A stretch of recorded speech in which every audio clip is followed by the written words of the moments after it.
আমি বলছিলাম কি, বাড়ির কাজ ধরার আগে সামান্তার সার্জারিটা সেরে ফেললে বোধহয় ভালো হবে। কি বলিস তুই? আমিও তাই ভাবছি মা, তবে সার্জারির আগে এঙ্গেজমেন্টটা জরুরি। তোর যা ভালো মনে হয় কর। তা সার্জারির কথাবার্তা কত দূর এগুলো? টাকা পয়সার বন্দোবস্ত আছে তো? টাকা পয়সা নিয়ে আপনাকে ভাবতে হবে না মা, আমি সেই ক্যাপাসিটি করেই দেশে এসেছি। আগামী 1 মাসের মধ্যেই সামান্তার সার্জারি হয়ে যাবে ইনশাল্লাহ। বাহ, বেশ ভালো খবর, খুশি হলাম শুনে। তোরা হয়তো আজ কোথাও যাওয়ার প্ল্যানিং করছিস, তাই না? জোরপূর্বক হাসল মিশাল, মাথা চুলকে বলল, ওই আর কি। ঘুরে আয়, মন ভালো হবে। আমি আসছি তবে। যাত্রা শুভ হোক তোদের। মিটিমিটি হেসে শাহনাজ বেগম রুম থেকে বের হয়ে গেলেন। সামান্তার জন্য আনা কালো শাড়ির সাথে ম্যাচ করে মিশালও কালো রঙের একটি পাঞ্জাবি পরল। ওইদিকে সামান্তা বাড়ি ফিরে ডালাটি খুলে জাস্ট বাকরুদ্ধ হয়ে গেল। কালো শাড়ি, ম্যাচিং করা অর্নামেন্টস, চুড়ি, টিপের পাতা, গাজরা, ফুল, আলতা, মেহেদির বক্স, চকলেটস, কারুকাজ করা ছোট একটি আয়না, এসব দেখে সামান্তা থ হয়ে গেল। এই কম সময়ের মধ্যে এত কিছু অ্যারেঞ্জ করে ফেলেছে মিশাল। সাইফা ও সাইমা চকলেটস নিয়ে ঝগড়া লেগে গেল। সে কি তুমুল ঝগড়া! এদিকে মিশাল কল করে সামান্তাকে পাগল করে ফেলছিল রেডি হয়ে জলদি বের হতে। মিশালের আনা শাড়ি পরে সামান্তা চট করে রেডি হয়ে গেল। খোপায় গাজরা ফুলও গুজলো, হাতে পায়ে আলতাও লাগালো। পরিপূর্ণভাবে সেজেগুজে সামান্তা পা টিপে টিপে বাড়ি থেকে বের হলো। বাইক নিয়ে মিশাল অপেক্ষমান। সামান্তাকে দেখা মাত্রই মিশাল বাইক স্টার্ট করে দিল। দ্রুত পায়ে হেঁটে এসে সামান্তা মিশালের বাইকের পিছনে উঠে বসলো। বাইক ছেড়ে দিল মিশাল ঊর্ধ্ব গতিতে। পিছন থেকে মিশালকে দুহাত দ্বারা আঁকড়ে ধরল সামান্তা। ভয়ে সিটে উঠে বলল, বাইকটা আস্তে চালাও মিশাল, ভয় করছে আমার। মৃত্যুকে নিয়ে এত ভয়? সুখের এত কাছে এসে আমি সুখ না ছুঁয়ে মৃত্যু চাই না, সো বি কেয়ারফুল। বাইকের গতি কমিয়ে দিল মিশাল। স্মিত হাসল, কেমন যেন ভারী গলায় বলল, তুই তো আমার বুকের শ্রাবণ, দুঃখের শ্রাবণ, আধার রাতের বৃষ্টি ভেজা শ্রাবণ। ঘন কালো অন্ধকার হয়ে তুই ভারী বর্ষণ হয়ে আমার বুকে ঝুম বর্ষা হয়ে নামিস। বৃষ্টি বুঝি আল্লাহর নেয়ামত? তুই আমার জীবনে আল্লাহর দেওয়ার শ্রেষ্ঠ নিয়ামত। তাই সুখ হয়ে তোকে আমার ধরতে হবে না, তুই নিজেই আমার উপর বর্ষিত হবি। আমি শ্রাবণ, তুমি অন্ধকার রাত। শ্রাবণ পেরিয়ে তোমার সেই অন্ধকার রাতে আমি এক টুকরো আলো হয়ে জ্বলবো, তোমার একমাত্র দিশা হয়ে। আলতো হাসল মিশাল। ভেতরটাতে অসীম সুখ সুখ অনুভব হতে লাগলো তার। বুকের বাঁ পাশে অদ্ভুত এক শিহরণের আভাস পেল। প্রেয়সীর মুখ থেকে এহেন ভালোবাসাময় অনুরক্তি শুনতে কোন প্রেমিকেরই বা ভালো লাগে না? এই সময়টা থমকে দাঁড়ালে ভালো হতো। ইস, যদি যদি তা সম্ভব হতো। পেছন থেকে সামান্তা পূর্বের তুলনায় অধিক শক্তভাবে জাপটে ধরল মিশালকে। পৃথিবীর সব সুখ যেন মিশালকে ঘিরে থমকে দাঁড়ালো। স্বস্তির শ্বাস ফেলল সামান্তা। বাইকের গতি খানিক বাড়িয়ে দিল মিশাল। হাওয়ায় ভাসতে লাগলো সে। নিজেকে সিনেমার হিরোদের চেয়ে কোনো অংশে কম মনে হচ্ছে না তার। অপর পাশে তাকে জাপটে ধরে যে মেয়েটি বসে আছে সে হলো তার হিরোইন। শুধু সিনেমার নয়, তার বাস্তব জীবনের হিরোইন। সেদিন রাতে পুরো শহর ঘুরল মিশাল ও সামান্তা। ব্রিজের উপর দাঁড়িয়ে কাছ থেকে আকাশ দেখলো, চাঁদ দেখলো, আকাশে ছড়িয়ে ছিটিয়ে থাকা ক্ষুদ্র ক্ষুদ্র তারাদের দেখলো, নদী দেখলো, সমুদ্র দেখলো, কান পেতে সমুদ্রের গর্জন শুনলো। মিশালের হাত ধরে খালি পায়ে সমুদ্রের পাড়ে হাঁটলো। মিশাল কেবল নীরব হয়ে সামান্তার মিষ্টি হাসি ও অনাবিল খুশি দেখতে লাগলো। প্রকৃতি উপভোগ করার চেয়ে মিশাল সামান্তার হাসি খুশি বেশি উপভোগ করলো। সমুদ্রের পাড়ে হাঁটতে গিয়ে মিশাল এক পর্যায়ে সামান্তাকে কোলে তুলে নিল। থমকালো সামান্তা। ঘটনার আকস্মিকতায় হাসিও থেমে গেল তার। মিশালের কাঁধে দুহাতে ঝুলিয়ে দিল। অবাক করা গলায় বলল, কি হলো? মিশাল মুগ্ধ নয়নে সামান্তার দিকে তাকিয়ে রইল, অতঃপর বিভোর গলায় বলল, মাথা ঘুরিয়ে ঘুরিয়ে তোকে দেখতে অসুবিধা হচ্ছিল, তাই ভাবলাম কোলে তুলে নেই। এবার তোকে দেখতে আর কোনো অসুবিধা হচ্ছে না। তোর কি কোনো অসুবিধা হচ্ছে? লাজুক হাসল সামান্তা। মাথা নুয়ে বলল, তুমি দিন দিন যাচ্ছ তাই হয়ে যাচ্ছ।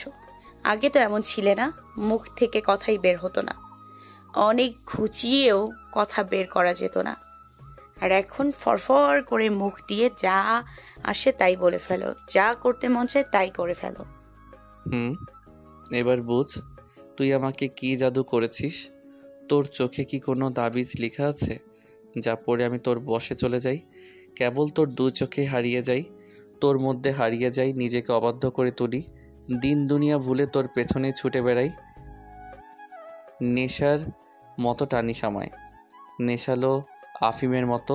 আকাশের চাঁদ দেখেও এত তৃপ্তি নেই তোকে দেখে যতটা তৃপ্তি পাই। জাগতিক সব সৌন্দর্য তোর কাছে এসে থমকে দাঁড়ায়। সৌন্দর্যের আধার তুই। আমি ভীষণ লাকি যে তোকে আমার জীবনে পেয়েছি। অন্তত চোখের শান্তি কিংবা মনের শান্তির অভাবে ভুগতে হবে না আমায়। কিঞ্চিত লজ্জা ও অস্থিরতা নিয়ে মিশালের বুকে মুখ লুকালো সামান্তা।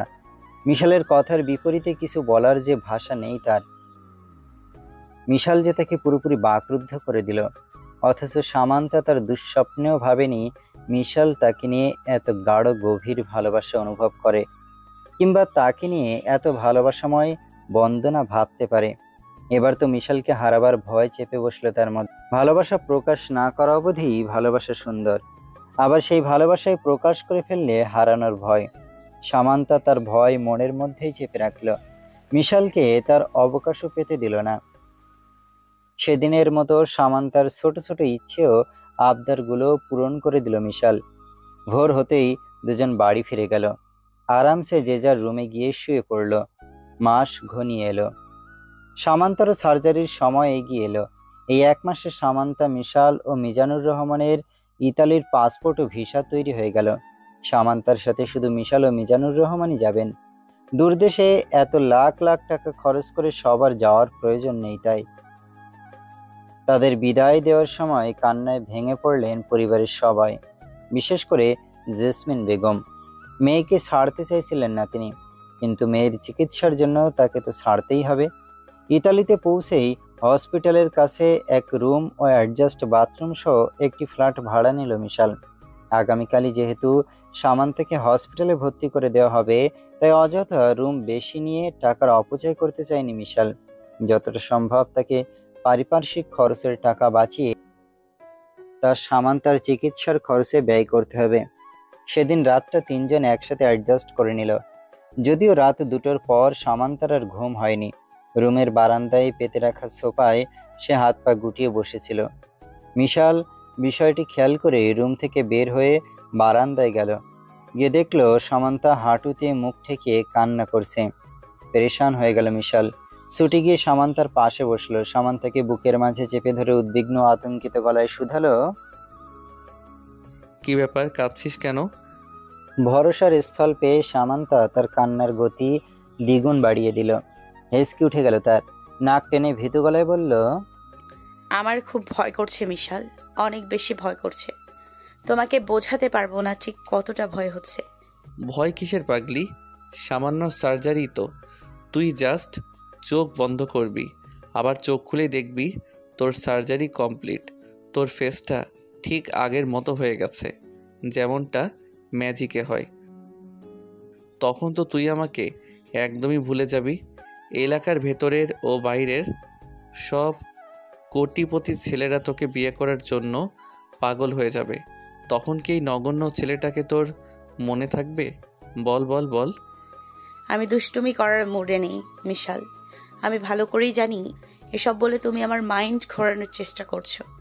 এই সার্জারিটাকে তুমি যতটা সহজ মনে করছো, এটা ততটাও সহজ নয়। এখানে প্রাণ সংশয় হওয়ারও ঝুঁকি রয়েছে।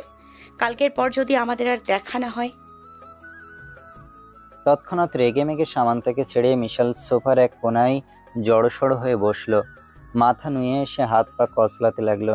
মাথার চুলগুলো টেনে ছিঁড়ে ফেলার উপক্রম। মিনিট কয়েক এভাবে সামান্তার সব রাগ নিজের উপর ঝেড়ে মিশাল অগ্নিদৃষ্টিতে পাশ ফিরে হতভম্ব সামান্তার পানে তাকালো। চোয়া লুচিয়ে বলল, পৃথিবীর সব কাজেই রিস্ক থাকে সামান্তা। খাবার চিবাতে গেলেও কিন্তু জিহ্বায় কামড় পড়ার রিস্ক থাকে। তবুও তো মানুষ খাবার খায়, কারণ এই খাবারটা খেয়েই তাকে বাঁচতে হবে। রিস্ক ছাড়া পৃথিবীতে কিছু হয় না সামান্তা। মনোবল শক্ত করতে হবে তোর। আবেগ কিংবা ভয় নিয়ে বসে থাকলে চলবে না। আর মৃত্যু এত সহজ নয় যে আমরা ডাকলাম আর মৃত্যু চলে এলো। এই যে বছরখানিক আগে এত বড় অ্যাক্সিডেন্টটা হলো তোর, তুই কি মরেছিস? বেঁচে ফিরিসনি। জীবন নাশ করে দেওয়া এত বড় অ্যাক্সিডেন্ট থেকে যদি তুই অনায়াসে বেঁচে ফিরতে পারিস, তাহলে এই সামান্য সার্জারি থেকে তুই কেন বেঁচে ফিরতে পারবি না? কিছু সময় মৌন থেকে মিশালের কথাগুলো ভাবল সামান্তা। যদিও এখনো তার ভয় কাটেনি, তবুও সে স্বাভাবিক থাকার চেষ্টা করলো। মিশালকে জাপটে ধরে মিথ্যে হাসির অভিনয় করে বলল, তুমি ঠিক বলেছ মিশাল। পৃথিবীতে টিকে থাকতে হলে রিস্ক তো নিতেই হবে। তুমি পাশে থাকলে পৃথিবীর সকল খারাপ পরিস্থিতিও পার হয়ে আসতে পারবো আমি। সার্জারি আবার কি এমন বড় জিনিস? মিশালকে এসব বলে সান্ত্বনা দিলেও সামান্তা ভেতরে ভেতরে ভয়ে কাতর। হরদমে চোখের জল ছেড়ে সে মনে মনে আওড়ে বলল, মৃত্যুর ভয় আমি পাই না মিশাল। আমি তো ভয় পাই তোমাকে হারিয়ে ফেলার, তোমার কাছ থেকে পাওয়া সুখগুলো হারিয়ে ফেলার। আমার জেদের কারণে সেদিন এঙ্গেজমেন্টটা হলো না আমাদের। আল্লাহ না করুক যদি আমার কিছু হয়ে যায়, তখন তো তোমাকে সামলানোর জন্য কাউকে প্রয়োজন। তাই তোমার জীবনে নতুন কেউ আসার সেই পথটা আমি খুলে দিয়ে গেলাম। সামান্তার সামনে মিশাল উপর থেকে নিজেকে শক্তপোক্ত দেখালেও ভেতরে ভেতরে সেও ভয় ও অস্থিরতায় কাবু। চোখের কোণে ভর ভর জল, তার অনিশ্চয়তার ছাপ। সামান্তাকে শক্তভাবে জড়িয়ে ধরে সে মনে মনে বলল, ভয় তো আমারও হচ্ছে সামান্তা। পৃথিবীর কোনো কিছুর মূল্যেই আমি তোকে হারাতে চাই না। তোকে ছাড়া আমার এক মুহূর্ত কাটুক এমন কোনো দিন আমার জীবনে না আসুক। যদিও আসে, সেদিন আমারও মৃত্যু হোক। মিশালের বুকে মাথা রেখে সেই রাতটা সামান্তা নির্ঘুম কাটিয়ে দিল। মিশাল অনবরত সামান্তার মাথায় হাত বুলিয়ে সামান্তাকে ঘুম পাড়ানোর চেষ্টা করল। মিশাল নিজেও নিদ্রাহীন রইল। দুজনের দুশ্চিন্তা এক জায়গায় এসে থেমে গেল। রাত পেরিয়ে সকাল 10টা বাজতেই সামান্তাকে নিয়ে মিশাল ও মিজানুর রহমান হসপিটালের উদ্দেশ্যে রওনা হলেন। সেদিনই সামান্তাকে হসপিটালে ভর্তি করে দেওয়া হয়। শিডিউল অনুযায়ী সার্জারির সময় নির্ধারিত হয় রাত 10টায়। এখন শুধু রাত 10টার অপেক্ষায়। মিশাল ও মিজানুর রহমান সামান্তার কেবিনের বাইরে সকাল থেকে রাত অবধি টানা বসে রইল। শুধু দুপুরে গিয়ে খাবার খেয়ে এসেছিল। সামান্তাকে হসপিটাল থেকে টাইমে টাইমে খাবার দেওয়া হয়েছিল। অবশেষে রাত 10টায় সামান্তার সার্জারির সময় হয়ে এলো। বাড়ি থেকে একের পর এক ফোন আসতে লাগলো। সবাই সামান্তাকে দেখতে চাইল। অপারেশন থিয়েটারে সামান্তাকে প্রবেশ করানোর পূর্বে বাড়ির সবাই ভিডিও কলে সামান্তাকে দেখে নিল। মিশালের কথা অনুযায়ী সবাই সামান্তার সাথে নর্মাল থাকার চেষ্টা করলো, হাসি খুশি ভাবে কথা বলল। এতে সামান্তাও স্বস্তি পেল, ভয় কাটতে লাগলো তার। মিশালের হাত ধরে রইল সামান্তা। অপারেশন থিয়েটারে প্রবেশ করানোর আগ অবধি মিশাল ও মিজানুর রহমানের হাতকে শক্ত করে ধরে রইল সামান্তা। চোখে জল নিয়ে মিজানুর রহমান মেয়ের কপালে চুমু এঁকে দিলেন, বললেন, যা, একদম ঘাবড়াবি না, আল্লাহ ভরসা। সামান্তার হাত ছাড়ার আগে মিশাল ভেতর থেকে ফুঁপিয়ে উঠে সামান্তার হাতে গভীর একটি চুমু এঁকে দিল। মাথা নুয়ে চোখে ভাসা ভাসা জল নিয়ে ভগ্ন গলায় বলল, অপেক্ষায় থাকবো তোর। জানি নিরাশ করবি না আমায়। আমাকে ছেড়ে যাওয়ার কি জো আছে তোর? মৃত্যুর দুয়ার থেকেও আমার কাছে তোর ফিরে আসতে হবে, যেমনটা আগের বার ফিরে এসেছিস। আমার সাথেই তোর নিয়তি লেখা। উপর থেকে আমাদের মিলন সেট করা। মিশালের হাতটি শক্তপোক্তভাবে আঁকড়ে ধরে চোখ জোড়া বুজে ডুকরে কেঁদে উঠল সামান্তা। বিনিময়ে মিশালকে কিচ্ছুটি বলার সুযোগও পেল না সে। ইতিমধ্যে তাকে অপারেশন থিয়েটারের ভেতরে ঢুকিয়ে নেওয়া হলো। মিশালের মুখের উপর অপারেশন থিয়েটারের দরজাটি বন্ধ করে দেওয়া হলো। ভেতর থেকে আকুতি ভরা কণ্ঠে সামান্তা মিশালের নাম ধরে ডাকতে লাগলো। তৎক্ষণাৎ বুকটা ধক করে কেঁপে উঠল মিশালের। এক সাংঘাতিক ভয় বাসা বাঁধতে লাগলো তার মনে। সামান্তার ভয়ের তো এই আহাজারি সহ্য করা যাচ্ছে না আর। রক্তিম চোখ দুটিতে মিশালের ভাসা ভাসা জলের ছড়াছড়ি। ভেঙে চুরে যেন সে পড়ে যাচ্ছিল জায়গা থেকে। পাশ থেকে মিজানুর রহমান এসে মিশালকে শক্ত করে জড়িয়ে ধরলেন। অশ্রুসিক্ত গলায় বললেন, শক্ত হ মিশাল, ভেঙে পড়িস না এত। আমার মন বলছে আমাদের সামন্তা সহি সামলাতে আমাদের কাছে ফিরে আসবে। দোয়া ছাড়া এখন কিছুই করার নেই আমাদের। অনুরোধ করছি বাবা, আমার মেয়ের জন্য একটু দোয়া কর। এবার অন্তত আমার মেয়ের সাথে একটু ভালো হোক। শক্ত হলো মিশাল, চোখের জল মুছল, মলিন হাসলো সে। তার চাচার দিকে স্বাভাবিক দৃষ্টিতে তাকালো, নাক টেনে বলল, তুমিও চিন্তা করো না চাচা, ইনশাআল্লাহ এবার যা হবে ভালো হবে। পুরো ভরসা আছে আমার উপরওয়ালার উপর। একমাত্র দোয়াই পারে আমাদের ভাগ্য পরিবর্তন করতে চাচা। চলো আমরা সামান্তার জন্য দোয়া করি। অপারেশন থিয়েটার থেকে কিছুটা দূরত্বে থাকা পাতা চেয়ারগুলোতে মিশাল ও মিজানুর রহমান গিয়ে বসলো। দুজনই মনে মনে সামান্তার জন্য প্রাণ ভরে ও শুদ্ধ মনে দোয়া দুরূদ পড়তে লাগলো। এতে যেন দুজনেরই ভেতরটায় অনাবিল শান্তি এবং স্বস্তিতে ভরে যাচ্ছিল। উপরওয়ালাই যেন ইশারা করে বলেছিলেন তাদের দোয়া কবুল। ধীরে ধীরে চিন্তামুক্ত হতে লাগলো মিশাল। মিলান হাসতে লাগলো সে। ইতিমধ্যে দেশ থেকে একটি সুসংবাদ এলো। জেনিয়া ছেলে সন্তানের জন্ম দিয়েছে। সাহিল তার খুশি ধরে রাখতে না পেরে মিশালকে মাত্রই খবরটি জানালো। তবে মিশাল এখনই বাবুর মুখ দেখতে চাইল না। সামান্তাকে নিয়ে একেবারে দেশে ফিরে এরপর বাবুর মুখ দেখবে বলে। ওইদিকে জেসমিন বেগমের ঘুম, নিদ্রা, খাওয়া দাওয়া সব বন্ধ হয়ে গেছে সামান্তার জন্য দুশ্চিন্তা করতে করতে। গতকাল থেকে এই অবধি নামাজের সিজদায় পড়ে রয়েছেন তিনি। সাইফা, সাইমা তারাও অবিরত দোয়া দুরুদ পড়ছে। শাহনাজ বেগম ও রুমকি ও তাদের সাথে দোয়া দুরুদ পড়তে ব্যস্ত। কারো চোখেই ঘুম নেই, ভেতরে শান্তিও নেই।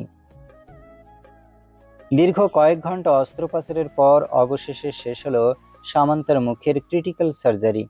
ডক্টররা সব এক এক করে অপারেশন থিয়েটার থেকে বের হতে লাগলেন।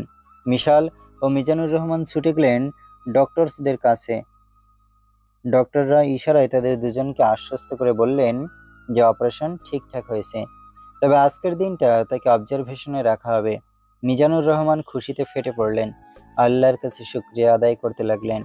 চটজলদি দেশে ফোন লাগালেন তিনি। মিশাল তার উত্তেজনা ধরে রাখতে পারল না। ঘামে জবজবে হয়ে গেল তার সর্বাঙ্গ। বুকের ভেতরটা অসম্ভবভাবে কাঁপতে লাগলো। ঘটনার আকস্মিকতায় সে মাথা ঘুরে ধপ করে ফ্লোরে ছিটকে পড়ল। জ্ঞান হারালো সে। মিশালের যদিও খুব ইচ্ছে ছিল সামান্তাকে নিয়ে একদিন ইতালি ঘুরে দেখবার, তবে এখানকার সবকিছু এত কস্টলি যে তার পক্ষে সম্ভব ছিল না এত খরচ বহন করার। অবশেষে টানা 6 দিন পর আজ ইতালি ছাড়বে মিশাল, সামান্তা ও মিজানুর রহমান। তারা তিনজনই মোটামুটি তৈরি হয়ে নিচ্ছিল। গোলাপি রঙের একটি কুর্তি পরে সামান্তা টিপটাপ ভাবে রেডি হয়ে গেল।